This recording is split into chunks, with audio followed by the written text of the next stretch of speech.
معراج کی رات تاجدار رسالت شہنشاہ نبوت صلی اللہ تعالی علیہ وآلہ وسلم نے اہل جنت پر رحمت الہی کے جو نظارے ملاحظہ فرمائے، ان میں سے ایک یہ بھی تھا کہ آپ نے جنت کے دروازے کے پاس کرسی پر بیٹھے ہوئے ایک شخص کو دیکھا جس کے بالوں میں کنگھی کی ہوئی تھی، اور اس کے پاس کچھ سفید چہروں والے اور کچھ سیاہ چہروں والے لوگ تھے۔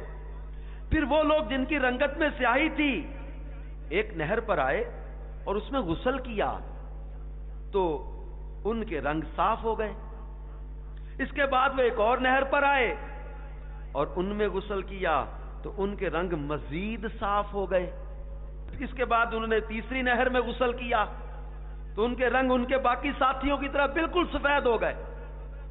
لہذا وہ اپنے انہی ساتھیوں کے ساتھ بیٹھ گئے۔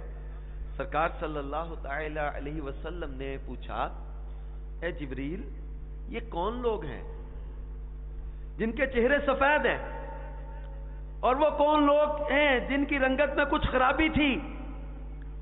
پھر وہ نہر میں غسل کر کے نکلے تو ان کے رنگ صاف ہو گئے۔ یہ کیا ماجرا تھا؟ یہ کون لوگ ہیں؟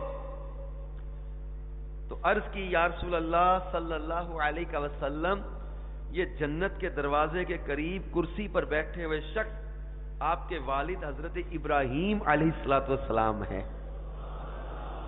یہ زمین پر پہلے شخص ہیں جنہوں نے کنگھی کی، اور یہ سفید چہروں والے وہ لوگ ہیں جنہوں نے اپنے ایمان میں کسی ناحق کی آمیزش نہیں کی، اور وہ جن کے رنگت میں کچھ خرابی تھی یہ وہ لوگ ہیں جنہوں نے اپنے اچھے عمل کے ساتھ ساتھ کچھ برے عمل کیے، پھر اللہ عز و جل سے توبہ کی تو اللہ عز و جل نے ان کی توبہ قبول فرما لی، اور جن نہروں میں انہوں نے غسل کیا ان میں سے پہلی نہر اللہ عز و جل کی رحمت، اور دوسری نہر اللہ عز و جل کی نعمت، اور تیسری نہر شراب طہور کی ہے جس سے اللہ عز و جل نے ان کو سیراب کیا۔